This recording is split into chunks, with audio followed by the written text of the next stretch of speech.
I am the God that healeth thee. I am. Ebusia ya chi obi bia Nyankopon ensiraw baby a ohwe ye free ebia enanso ye da foforo Nyankopon ahye da hyehye atome no mienu ye afa na ase ma no wate de nyame aye no ebra dwen ne ntiase so afa ne ko na wieye woda so tenkwam wo amode wo abusua nyina moda sori a na esese wo da Nyankopon ase ene ye ba bedi nkobo bi ye bebo awura nyame sum ni mu obi ane na dwen kire o yesi bibi kwa the doctrine asafu bia ne de ebi kasa fa asubo ho ebi si nsu asubo kura ne so wo ne ko gina nsuo mu obo no obi so so pete gusu ne nyina ye asubo yes ha communion ye awrade adidi yayi obi anso ne se de ye na safu ne mu nhyehyeye esika fa ho enne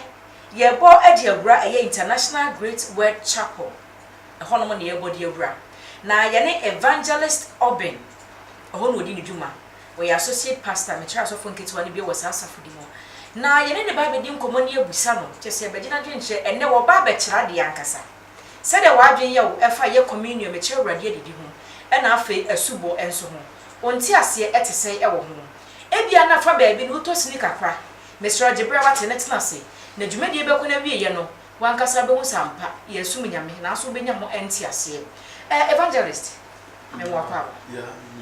na empombo ko de Kristo abu ho ye na so Nyankopon bu so sra evangelist ye nhwe ni sei ye se dwumadi e chenkyere nche bi ba be koso wo International Great Word Chapel mu nkyeremu kakra tese yo odofo a wo hwe me edon mu ani die mu ni ahoblase mu awurade nhyirawo na awurade ntina ne mu kyerɛw me de nkyia kese nkyia soro ku firi mi ami papa odifo kwaku opon rechi nyame difo a woda asafo e friend International Great Word Chapel ho e de brew se ubisa mi se e kase program chenchen bi ba so a nya ni se Bible no ma me no mi no tiase se awurade onye bibi iso de na di kyerɛ ne nko adifo eno na awurade Nyankopon oni ne difo kwaku opon rechi da kasa se e da e friend 27th ekosi 31st of December afi ya yomi afi kwa wiye no onfa program emra na me papa na me na nante ache se awurade nkasa ya wonka hwe ti da me papa bi na no so be kasa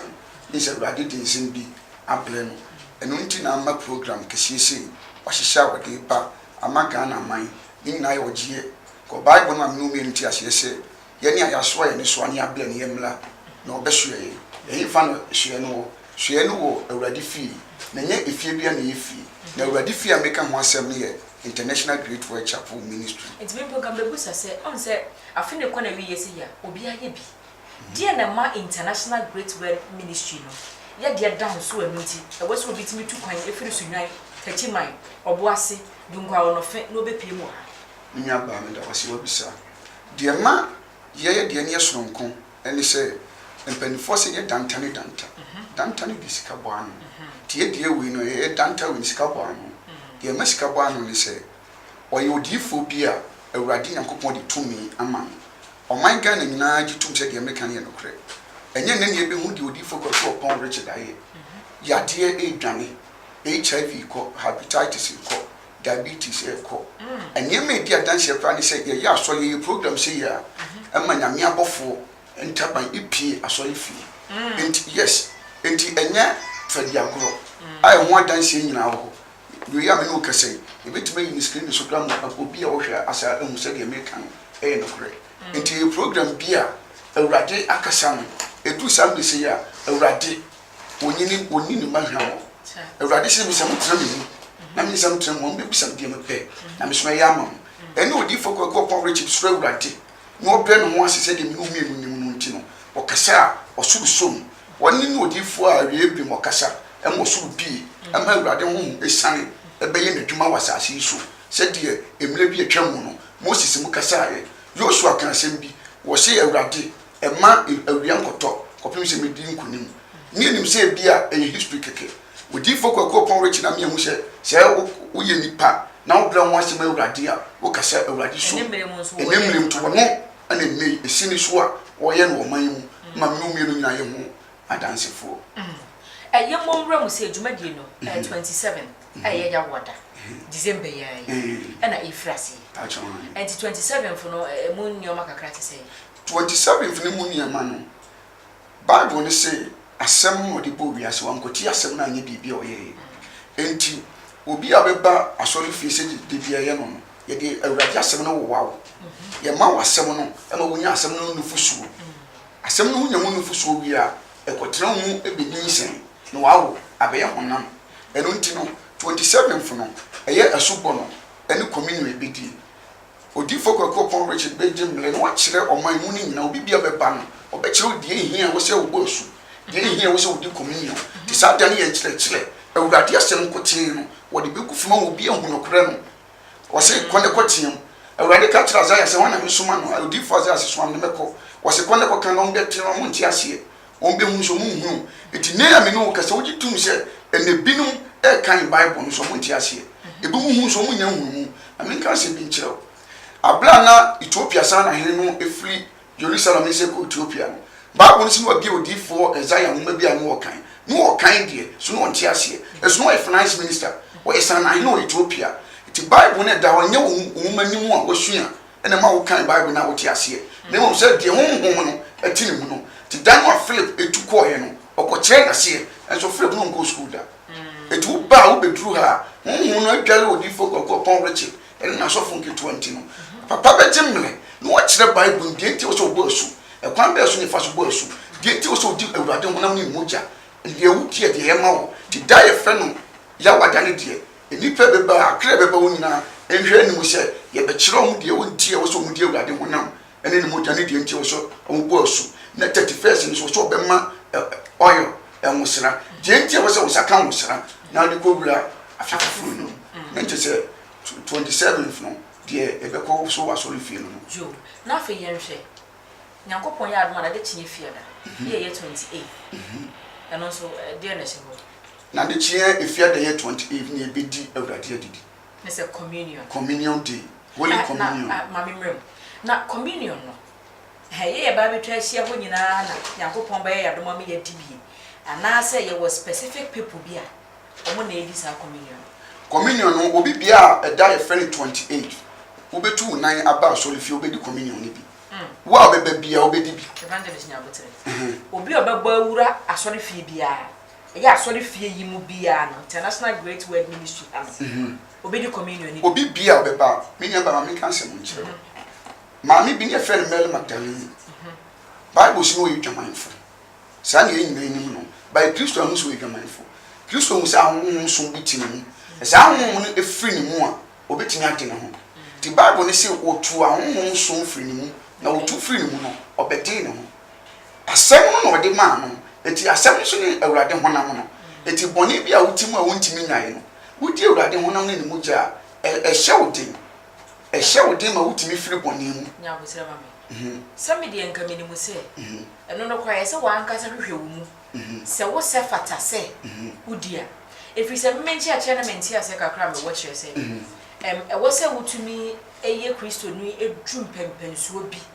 a wa hwe wo hu se like eniema bia matabata ho efi bia mekafia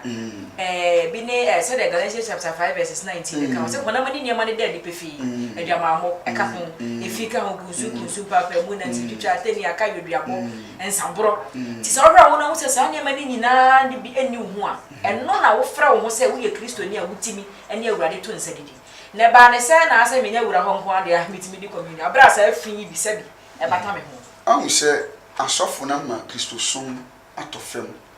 ama gidie ni tumi e wo Kristo mu no entimi nya adwuma samu yes die entimi nya adwuma ni se yesi Moses wa mapuma pai ene ayedene se ne yempo ebitima yen senchene akese die enti abasa ni se die wo se ye principles wo se follow e wo Kristo som no ya to akuni wan na obu ni fo woni wo se nipa be no bitime bu obi fi nipa aten wan na entini na wan so netini wan ni Kristo ni minya ba sanchire na e koso no emwa na sa asam na pato eni Bible ma sese se e wo se wo hwe wo hu se wo hote ansa na woni awurade atum se didi se ye hwe ye ho se ye hote ansa na ye ni awurade atum se didi ya wan na be timi ni awurade atum se didi eti falasifo no ko awurade nche ko ka se na one tojefo one tojefo eni nyamamofo na edidi Kristo kan se bi na me de pa wo se mama sa tren ne fon ko adwe sa kirem na mba se ne boyefo en sa kire o madwene no mu ohini ne kwan eti Kristo mban na obaye no ye asofo asempakafo adifo asomafo akyerɛkyerɛfo ani ahwɛfo ye dwumadi a Kristo di ama ene se nwan na ayela no wo se nwan ya ayela ti se wo nyira ide a wonka ho wo mo ayela no wo se yenkofo mo mla ne ye mehye me mo bibi ni no mo nnole na die ne yemfa ma wo eye awurade honam ene na asɛm ne yemfa ma wo ni no mo ntimi nnole eti nya se bia wo ti bɔne mu a wo ti bɔne mu na wo die no ene hye wo dene the Paul she after the mitumi ade nyina ye and am de o hye me den what ti bɔne mu na wo di communion ene hye wo den hye wo den e ma wo firi bɔne mu hye wo den ma wo firi bɔne mu yo fe na me ya te wase yes se obi bia asɛm no a ye ka no ene no ye hunu ye fa Bible ni se Kristo ba en different no ko e da bi se Zakia oni Kristo bompu ni mpo a asɛm no na betra ni mu ana o gya abɔne ye se Mary Magdalene ni Kristo bompu ni mpo no otimi gya abɔne a asɛ wo hu asɛm no woni asɛm no bompu ni mpo eto otimi gya abɔne ye de ye asɛm no betra ye mu a asɛm no nso ano ene communion asɛm no nso ano ene holy communion na ye ba bi o ka kire me se omo ebeba Nyankopon ya adoma ya wo da no ebia na saa bere no ankyerɛkyerɛ na wura ama wo se bia wapa wo ho chi se ne Bible no kraka omo aso a ne so abere mumla ebia obedu ha 27 fu no ne se ne so na wurade aso ye no saa dipa no na ekwanya wo se odi communion ni bi 28 fa na se wo ba na wo pa wo ho chi o wa mpa o ekwan da ho na menka asɛm nche atemu wo ye nyama awurade oba kronfo na wo sen asɛm nyane so no eda no Kristo je no Kristo ka kire obi se so pese wo ye pa koton wo ne ma Kristo ka kire Nikodemo se di se ye wo wa wo foforo enso ni nyina na e wo je asɛm na Kristo e ka kire obi a wo kwan a Kristo be fa so obeje no e wo kwan a Kristo fa so oji Peter o kwan fa so a wo je Paul ni nyina na nyepe timinu mienu no obi a wo kwan a Kristo be fa so obeje no ne nei no ya ma obi ti boni mu a na waka ya kyerɛkyerɛ ma ene obi ti boni mu a obi ye boni wi a ontimi enso ne biem o hwe ase a ye ntimi pagya no ma ba se mbebi na papa e ka asɛm bi se ye fa nse nsu oto ena mo asɛm gina ba bia nsu omo obi wa bontin nsu obo no obi bi ka be hye hobi obaya na mo wo ne ti ko se kokokoko na hakora na ensu ye na kona ahomfo ti di pass o ti si nsu onimu a ene ne ho anya afo abi ana Bible no so se ye nya ye dine no ye nsu a omo omle ne yi wo mo tu kan Jude chapter 1 verse 22 si bi no se hwim wo mo infru ujani e se san chekere na ye koso se wo ho nti a wo ntimi ni communion no nze mankrofo bi mu kra tia da wo boni ni mu sa na so ti na ne ama o man no boni na doso no wo ye ogidi ni wa hwe ase wo se hwe ase amesole mo ana e pagya na me na sole ene asofo ni bi a kyerɛkyerɛ ma o ma da ne falasifo ase o mo no mo ti wasa kyerɛ ma akwa se wa hwe ase de ye communion ne mehu bi ene sa na wo se kyerɛkyerɛ Kristo so wo so de nsempa ne bae ene nsempa ne so ne ma me a wo ni miti eduami nya ba nsempa no de hinta wa bi so akyerɛ nkɔkɔ no de hinta nya o mo ma ya o ma de so mo nim nyansa no wo se wiase nyansa wo e mani so nkwasi asɛm enti wo ne se no nti na ne ye di communion wa so ne bi so bi ankata na ni no efiri se ye mpese ase ya ye ne se wa nkodi bia na sese bio wo te boni mu enti me so fo mpese akohua be hu se ama akora di communion na se ama ye de boye ni na ene mo asa asa ka wa miru ni mpo de ba sa na nkrofo asase bubu na de enti na wa nkodi se nkwa wari o wa wo mze nkrofo se dwama mo nko na ye bone no me nya ba me ntwa no ni masafo bi a omudi communion kra la no ye koyi bi film ya wra husem yetimi hwe woni maga se wo de wonse se odi communion ono ni opapa Acts chapter 2 verse 20 was in the paper so we go ready to obey nkwa ono ni papa ekodi di no nya nkwa no ya pam no efisi ya hwe mo na mani ya hwe mo na mani adie bi a hu se wo ye ne na ano wo di gina so okuna ten dabi Bible na so se mamumu aten dabi iti adani atemwafo wasasi so na moa yi aten ye kan wo se atren na finyame hu na eba o se finyame hu na eba adenti animu de obetimi aka obetimi twini pa ni na temu die yenyama awurade no bo so ni asase no woni bebu atiasefo eni ewufo aten ni abampa chawo tie me che no atiase atiase pa abusua se me ka kire se na gibre na yenni nkomo na yensua de onwa de sua na me ne omienu yenya me kura nye na nka me nimu ka me hye da nim ne sa wo hawo ne sei wo hu ne se wa nka satere bi kura na ho se me de em se bone no ye hyehyɛ bukantemu ne some eno nti ne ye ka kire so obepie mu e wo International Great Word Chapel hanom a emfa ho ene de yesonwo benifo no bekasa ama wo akra no wo hu ne se ampani ampara wo so safata se communion na se woni awurade eto nsa edidie yegusu asua de enti wo de ye nto aso afi evangelist ye hwe ne sei ye hwe nyankopon ya doma ya woda de no ye wie fiada nso de ye hwe memrenda ya no so de na bekoso memrenda de man ye wanwa ne se de bia man for cassette ya prophetic ministry se de ma odi fo kwako upon Richard Danso e wadi fo ni nyina no ere na chiri se awurade kasa uti oye krado se ahini no pese ono nko na be wura mu bo de oman mu ni nyina e be wura mu ti Paul kan asem bi wo se nka pese nka yesu de krampo e mam do aye do munti odi foko ko pon rechi oboko asu asubo bible ne kan se yenko wi asafa nya nyina ko kan se mpa na do beji adi yenko na su iti ye kan se mpa ni wi na wo gidi de ne ye twai afi ye wura subo de kakra na ko pon ya do memenda no asubo bekoso ye bebo ne sei ebe gina ho apiti nsu na ebe ko sutini mu asubo na nkasa ye ntwe ni se asubo na nkasa de ye ne papa asubo a ye papa me no mienu gitum ye asubo a John the Baptist odifo a obeyi Kristo kire asubo a obo ye eno ni Kristo so ameka se mo kire ye ka se tradition a Kristo fo ye tradition ho tradition Kristo fo tradition ye ka se tradition Paul se fapema ye atoi obi ntimi etu foforo nsi so ye se bedwiri ye fapem no estatif with Kristo ne asomafo ne de so aye say yes Daniel lay foundation yes what's our foundation one what is pepe enti Kristo okoto se John the Baptist osuboni John ebo so no odi ni nsuo ni ye du nsuo ni mu a ye sie wo bone no ti ye do akohya asase na se na wo posole ya Kristo sole to wo sole na aye say woni Kristo ewu ene na sole okay sa enti no enti na meka se ene doctrine na doso ene wo no obi kasa na wo kan Bible asem kire ne ma me mu ene wo se ma sole se ana me de ma sole de ma sole ncheche na Bible no so sisi eno na ha na wo di fo ko pon reach the Bible ye aduma you confuse doctrine no yes and the Bible yes ye wo church doctrine ene wo Christian doctrine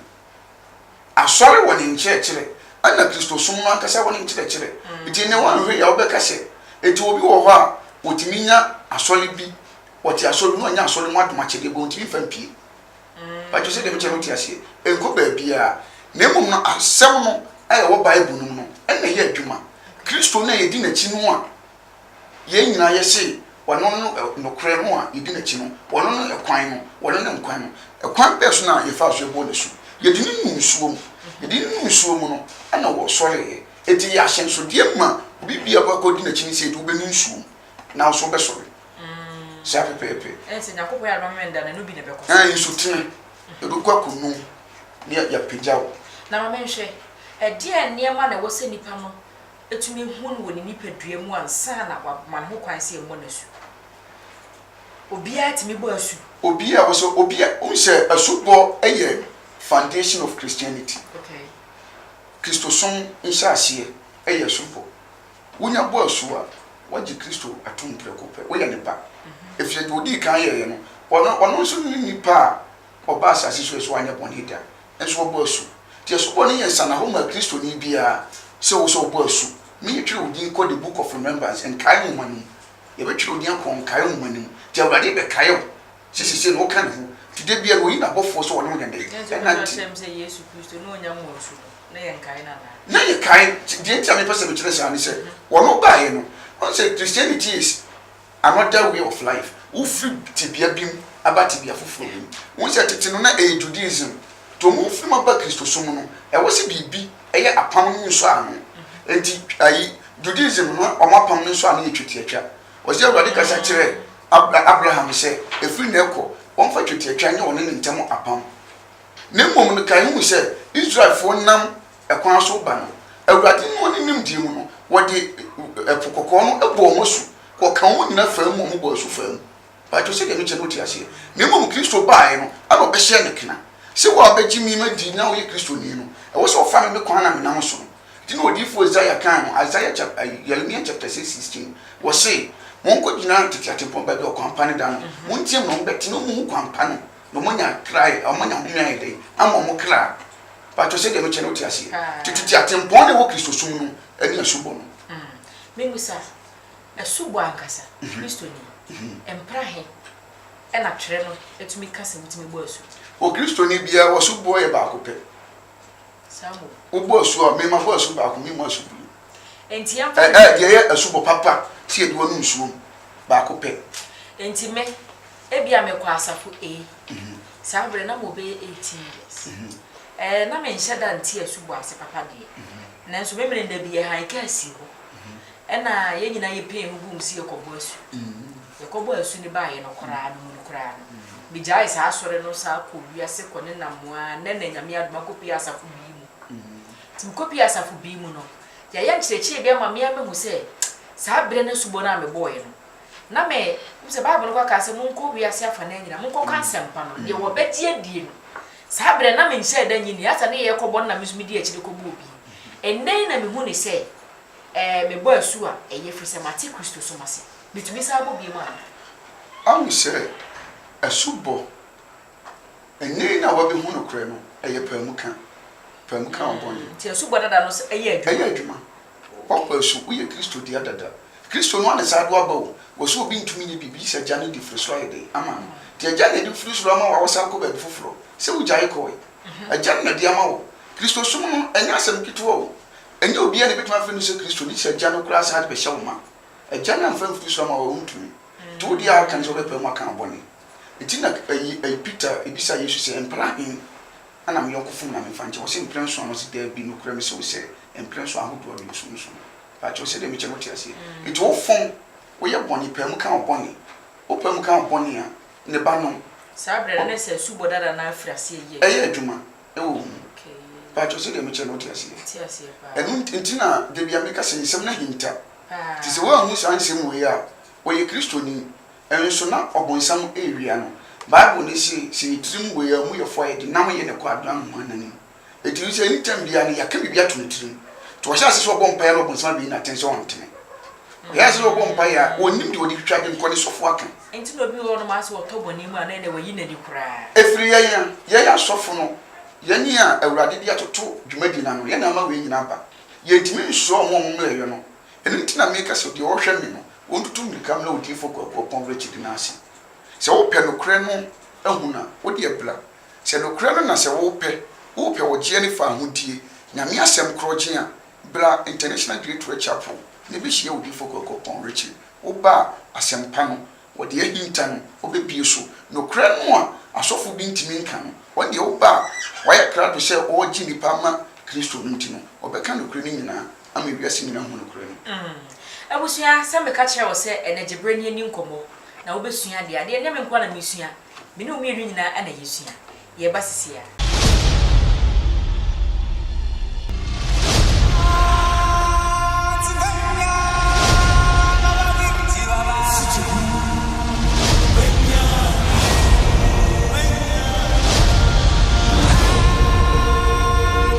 Yes, now for me. What should be our sentence? Me the one to be better off you.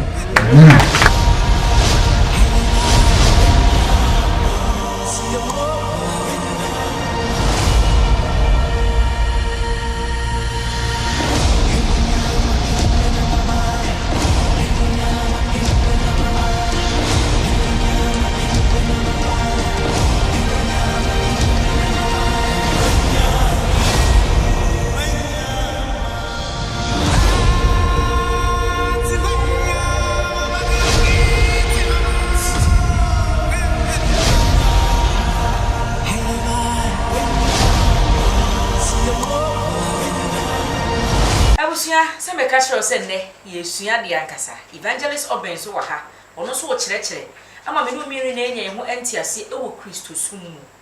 nyame som no ankasa de minim say International Great Way Chapel ha ene wo mama sa ko evangelist so dwumadi ni de mani agye ho papa ne yenhwe minim say nyakopon ya adoma kwasi adan de ya asore se de obi aye asore na na yenhwe 31st no so ade na ekoso ade betemi ewura 1st January 2019 ni mo de na bekoso wa de bekoso ni nyamba papa eshada edimetna se ka kire me se evangelist 31st year ni daso anadwo okay na meto na mehwe no se evangelist eye ani daso anadwo nim se papa se gate ni ani daso anadwo so man na eble asase no so fo oble na die na ba mu obu de oni ani daso no wo de omla na wo ba obema wo emusila obema wo oil eno na ne da bia ye transia obi hwe me kan oil no isofo bia ka chense oil krani un se de eno na sa program we and we invite me aye eden eye kama obi abeti no mwase ne e wo training de interview be pi papa so obema oil obi ka o tie oil ni se no obeka se musila twem TV ni mpo obedum TV onim am se eye doctrine na so le hye no wonye oil ntum eno je se oil nya adwuma Everybody catch the Samuel say, for what ben? If I will go, Neko yes, if he, the mature of the obey you could do her, or could do one, or slap David, Isimo, a friend on him. Now, oil no, only ornament. Say, I dear be, I say, no what decorative. I mean, 5 years near Fatum Mocho. Say, or bar, was he sure, won't you know my ear? I done is a so bar. There may be yet to be funny, a young open. But some must become one. Sad down. Ye decorative the decoration ti said here what dey very well go about veil enti any introduction so what na ko gina be ma nanim se be ma no on afi wo be ware be hwe se oba ni nia yes ti ere no any send level ni so be ko ni matrimonial home okay so be kwa kwetena efie ni afre ni said here se oil na ankasa na se edu free baby go baby ebi oil bi wo so David no tisele so David na konkan Bible ni oil free we say nekwe no ofri for him wo so edana enwusra kan no tumi bi osi na urade honhom ye dey esi ni so James ka assemble osi mu bi yale ana mo bi fra safo no mpanimfo no mkobo mpaye man ye wi aye kan no no obenya de ahoto enti say without oil no you cannot function Matthew chapter 25 osi ma no mi edu ne emu num aye badwemba emu num sebo me yankwase afro omofa wo foforo esi nchen na ye de wona no woka aya mo sasem na no woka en na kane ya no so ye de ya kane ya na woka no eni ne se okon ni nipa bia na ode ekon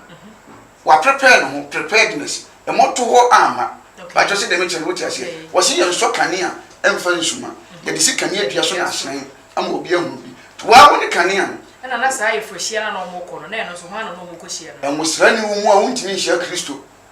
that oil no ntimi ti Kristo it's just a story abebuo story very good say Kristo no ba no be kasa abebuo na wo di amane ma enti wo se na asuafo ne ko bisa nse owura adentina de bia wo kasa wa abebuo mu wo se mo die ye do soro hini enu ama wo se mu hu ntase no na on de wan fa mo no wo tia wan tia se o hwe so wan de wo hu to obi anu akire bi ma de akire asuafo no enti sabe pepe ne tie ebe Jesus bu ye nyina wa kire mu enso be si ne a Christopher Beno,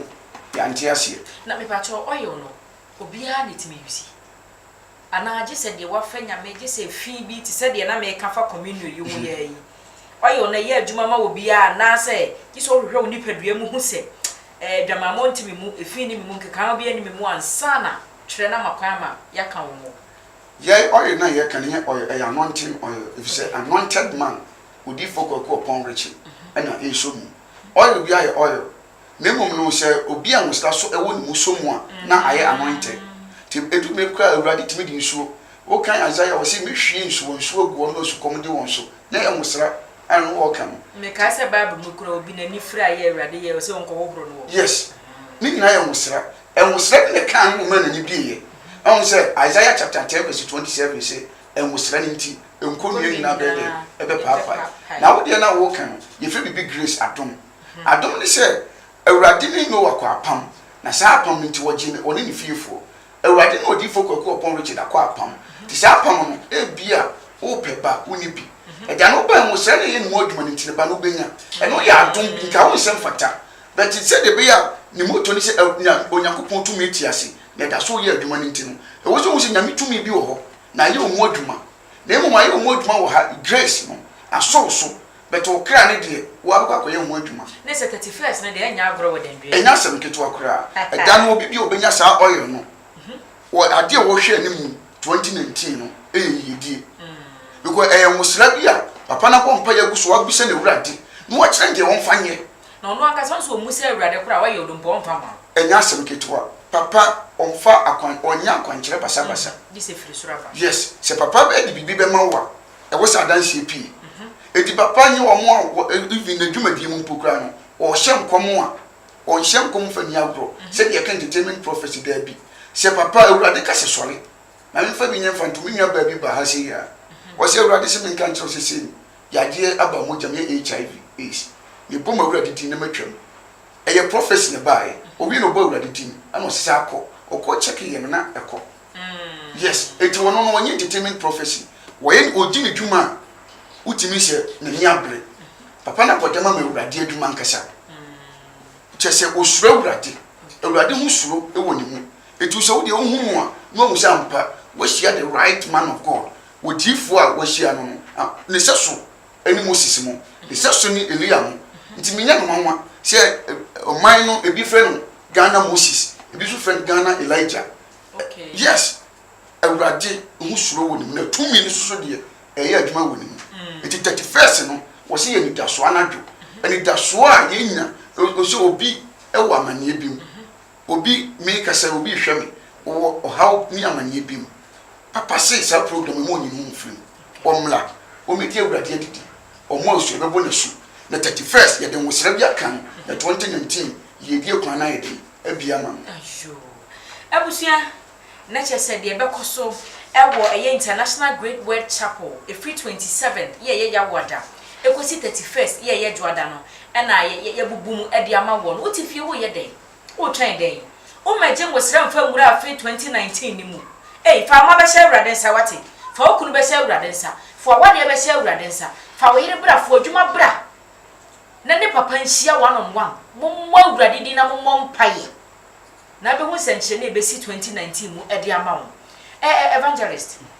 me yanhwe kansan ba ko mi bi kira before na yen sorry so odofo a wo hwe wo KTV misade nchi akese efrudi for ma obi na de meka ne se afene kwa wieye ye kuwura afifufuru edie ne da wanim eno na odi for kokko pon reche si program we enyum firi de wo mu no o pejaw afiri awura o gina awurade apasa so wo pejaw afiri no do akwa kuwura 2019 de eba enye ogba awurade din mu atwam na de eye soso no watwe aben ese David kan asem bi wo se ekwan ne de abie na mu ho akwansifo ne dɔɔso ti 2019 no ye die ekwan ne de da ho na mu akwansifo ne dɔɔso no e wo se wonya nyamedifo bi a obeyi wa firim na se 2019 so kai hu se ebeyi ya me ye odifo a woni ni bo mu bo mpaye enye se bi akɔgye ba bi akɔto nwom akɔsa da bi odifo a wosra bi woni so na wosra ne be kasa ama wo wosra ye kasa ma Moses ene ma otimi di Israel fo twa pokokɔ no to wanya obi asa wosra ne bi woni so a 2019 no untimi ntwa na se 2018 na ye 31st one night no kwam se ye twa pokokɔ akɔ 2019 sa pepepe eti odifo kokɔ pon ye se Moses a wodi ye twa free 2018 edi ekobra 19 ni me da se pa ya ko show ebusua dwumade ne de sia ne sa minim se na waye nhira wati wakoma so ade minim se ne ubehwehwe mu ahunu ba bi kura wasa wodi ti kwehye na woni nyankopon ma ekosom evangelist de ye di twa to okra me ehwe hefa na adofo behu International Great Word Chapel International Great Word Chapel asokore mampon eye asante mantem ha Kumasi Bono ba kwefe na sokore mampon ono o Volta region ono o Greater Accra region ono o Eastern region foka Emisi Tech Ubisi Tech ya bia kwa Nkrumah University of Science and Technology KNUST wono wo de obedru a driver ni bia behun taxi sisi wo van crowd frobi ka kire mate na driver ni se ubisi asokore mampon last stop usi last stop ubisa taxi driver na akoda bia obehun no se o pese wo ko International Great Word Chapel asafo di for kokko pon Richard ye na asori oba aba betuye ye ne ewo eastern your friends central region yɛne ɔwɔ western region Brahafo region ɛne ɔman baabi bia wo wo so wobɛfo ka bɛsi Dr. Mensa wo bɛsi Dr. Mensa wo so wo hwɛ Dr. Mensa baabi yɛfa asɔkɔle mampɔn ka wo fo ka na ka kyerɛ mate na driver ni no sɛ wo bɛsi asɔkɔle mampɔn last stop wo de wo si ya bisa taxi driver sɛ wo kɔ international gateway chapel ba fa ko a odi fo ko pon rechi awie brem odi fo a awurade asra no a dodo no ɛbɔ ne sam na ne akɛseɛ ebi nso ɔno nso so ɛmpensa nsam na ne no me mo man na de man no sɛ no wadwuma a woyɛ no ɛkyerɛ ɛka ɔno nko ade anka wɔ senke ɛtɔ ko senke mfɛ no sɔfo ko akumpo ne mo dwumadi a wo di nti no ebi mfɛ na huntahu na the bible ne ka sɛ aduana baba no bɛma yɛ hu yes na ka sɛ ebi mu fɛ na huntahu ebi fɛ no hu na kanelo efi so no hu na ɔka no wasa agye wa firim wɔno na wɔdi Yeremia nsɛm a awurade ka kyerɛ ne adwuma wɔsɛ mu betutu mu bedwiri mu bɛsɛ mu bɛsi ne mate to otutu wodwiri wɔsɛe osi no wasa ate onua dɔfo ba bibia wo asafo ne kyerɛ kwanam de ama wo no bra na wo ba bra bɔ ɛnyɛ saada ye bɛda ase pa evangelist bibi a kyerɛ wadwene so abetuma frɛ numbers na egu screen ne so no frɛ na papa bɛfa na ɔne wo adi nkɔmɔ yɛda wase baabi biara a wɔgye brɛt na wɔdwam na wɔhwɛ sɛ adwuma de minim sɛ na wɔyɛ nhyira ya kyerɛ wade ankasa evangelist agye bra kyerɛ de wasua de nso nti firi na ekɔ hwehwem na hwɛ baabi a wodu ti bɛkɔ akɔhyɛ na ne awurade anipa akɔ akɔsom nyankopɔn ti asefoɔ no yɛda wase sɛ ɔgye brɛ hwɛ yɛ de dwuma de ne isia ne sɛ nyankopɔn ɔnhyira baabi biara a wo biara yakram. I am the God that healeth thee. I